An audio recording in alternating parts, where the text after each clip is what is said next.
Hi, I'm Max Keiser. Welcome to On the Edge.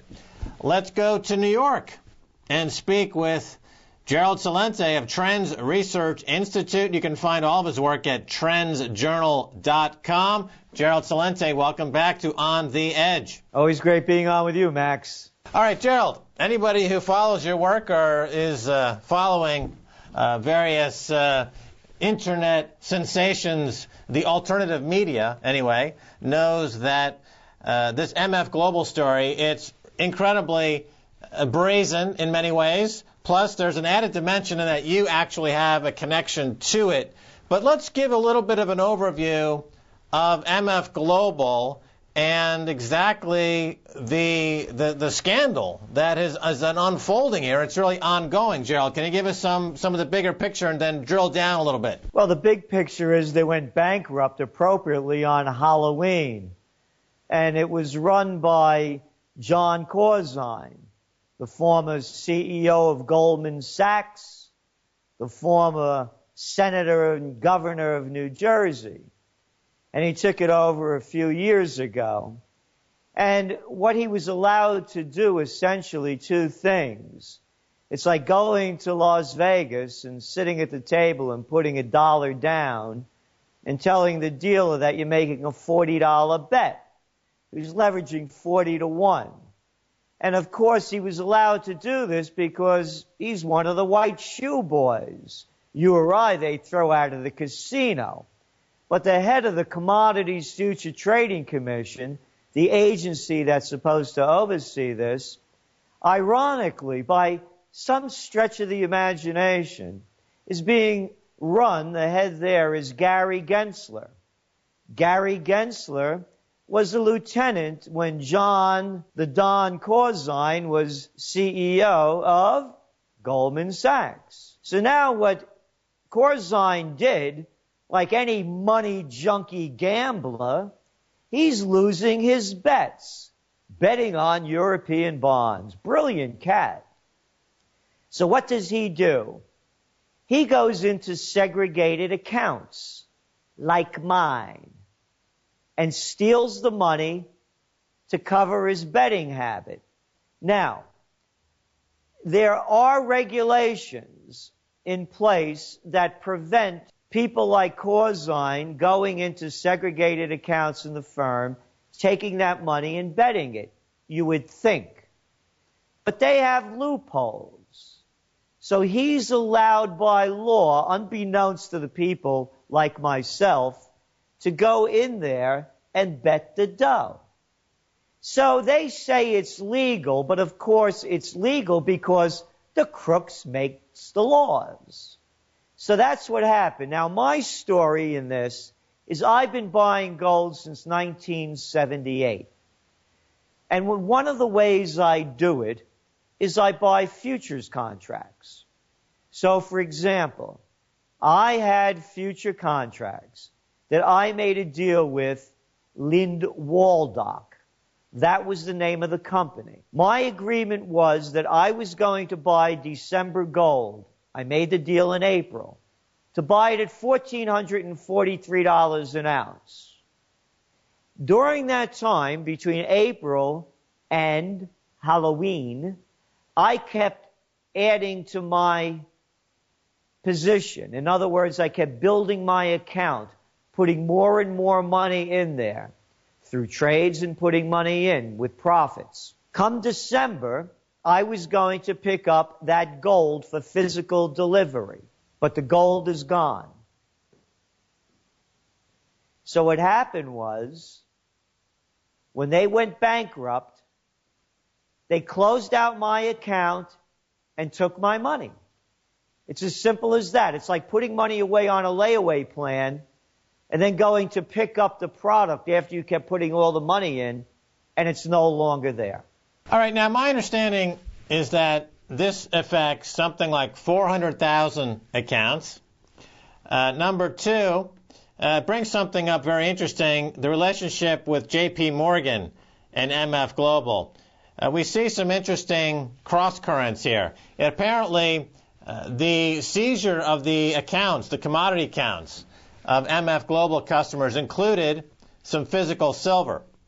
As we all know, J.P. Morgan is short physical silver, and it turns out that they marked up the inventory on their books of the silver that they now claim to have to the exact ounce amount of the amount of silver that was confiscated from MF Global and related accounts, customers' accounts.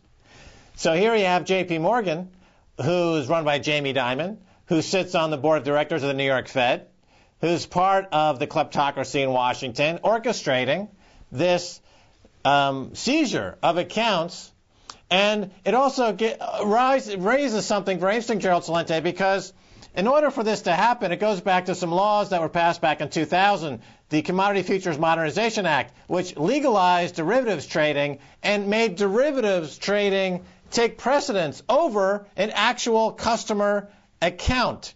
And this is quite remarkable because why would anyone trust any broker or bank if the derivatives traders, like at J.P. Morgan, they have a senior claim over your actual account, your actual money?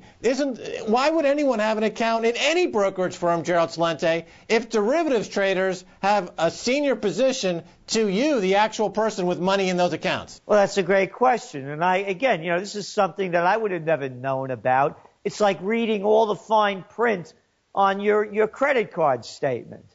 And what's going on here, and to put this in perspective, Max, this has never happened in the 150 years of commodity trading, where a house went bust and they took all your money. And you made the J.P. Morgan connection. Let's make the connections and keep them going. We mentioned about when John Don Corzine was the head of the Goldman Sachs gang, his lieutenant was Gary Gensler. Who was the U.S. Treasury Secretary under George W. Bush? Oh, Henry Paulson. Where was he from? Son of a gun.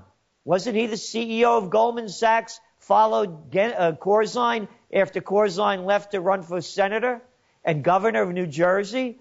Oh, and by the way, who was the Treasury Secretary? You mentioned the Commodities Modernization Act. The guy that put all that in motion under the Clinton administration. Gee, wasn't that Robert Rubin? Hey, wasn't he from Goldman Sachs? Oh, and you mentioned J.P. Morgan. Oh, isn't the chief of staff for Obama, the former vice chairman of J.P. Morgan Chase, Bill Daley? You know that Daley from the wonderful Daley machine in Chicago? Oh, and Max, who's the new head of the European Central Bank out there? Mario Draghi. Hey, wasn't he the head of the European division of Goldman Sachs? And the new guy, after they got rid of Berlusconi, the former prime minister of Italy, who did they bring in? Mario Three-Card Monti. Hey, wasn't he the international advisor for Goldman Sachs? So when you put this whole thing together, we're only talking about details here, Max. They're going to screw you any way they can. The gang is in control. And the other story that's not making the news about all this, and I've sent it out to over 50,000 prostitutes, is the CME Group, the Chicago Mercantile Exchange, or, appropriately named, the Chicago Mafia Enterprise. I have a videotape of the head of the Chicago Mafia Enterprise, Terrence Duffy, bragging a year ago, as they're looking for a $100 million tax break because the CME Group creates jobs in Illinois, that the CME Group is the guarantor of all trades that go on in the exchange. It's right there. He's speaking it. I'm not putting these words in the lion SOB's mouth. The little slimers that run away from their words. Oh, no, I'm not putting words in his mouth. He says they're the guarantors and they guarantee to the tune of $100 billion collateral. Where's the money, Duffy? They can't back $1.5 billion that Corzine can't find. I'll tell you why they can't back it, and I'll tell you why this thing is going down. because the money's not there, the gold's not there. It's only digital paper that's not worth the money it's not printed on, that the money junkies are flooding the system with that's there. Well, J.P. Morgan is now the subject of a lawsuit by one of the customers dealing with MF Global because of their participation in this scandal. But let's bring in a couple of words that are probably new to most people: hypothecation and rehypothecation. Now, when somebody opens a brokerage account, a commodities futures account, it gives the firm that they're dealing with the right to hypothecate funds, which is a fancy way to say lend funds to help their balance sheet and to offset various risks that they may be taking. Now, in the United States, there are limits to the amount that a fund can hypothecate.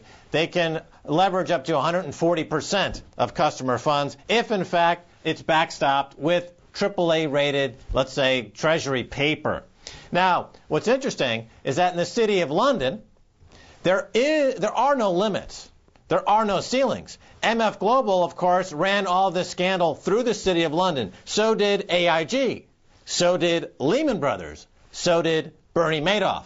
Because the City of London is a regulatory cesspool where all of the major global scandals operate. Now, recently in Europe, David Cameron said no to the European Union because he was hoping to safeguard the City of London. The very crooks, the very financial terrorists that have caused all this pain, he's now safeguarding those crooks in the City of London. What effect will this have on this ability of the City of London to continue perpetrating these massive financial fraud and accounting scandals? And is there any hope that any of that could be reformed in any way? Your thoughts? It's kind of an international question, Gerald, if you have any thoughts. Yes, and first of all, let's go on the rehypothecation, these names they come up with. How about those credit rating agencies? You remember, the ones that rated junk AAA? They were also, nobody's talking about this element. They were still rating MF Global as a respectable company as they were taking in all these losses. So once again, the guys that are paying for the ratings are getting what they want. As for the City of London issue, and of course, most people aren't tuned into this as you are and others. The reality is that that's exactly why Cameron said no to the new EU deal, to start putting a clamp on the banks that caused all these problems. Is it going to change? I doubt it. Because, as you can see by Chicken Hawk Cameron and Chicken Hawk Sarkozy over there, your neighbor, and Chicken Hawk Obama, what they do, Max, is when the thing starts collapsing, they take you to war. They're going to get the people's minds off of this. And you can see it heating up already with Iran. So, no, the criminal operation, they just move their hub around. They'll keep in business. There's not going to be any regulation. Not in this environment. You mentioned Iran, and of course, Trends Journal covers the whole political, economic spectrum.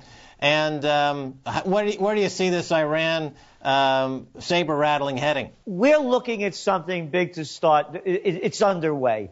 Look, you know what's going on in Europe. Everybody does. There's no way of salvaging this thing. The only way is to, again, keep throwing more money at it, more money at it. Now they're talking again in the States, the Fed throwing more money at it. Retail sales came out. All of that Black Friday hype of morons trampling each other, to save $10 on something on Thanksgiving evening and the first Friday after it. All of that hype, retail sales are way below what they expected. The system is collapsing. Here's what we're forecasting, and we're coming out with our top trends for 2012 shortly. One of them is going to be economic martial law.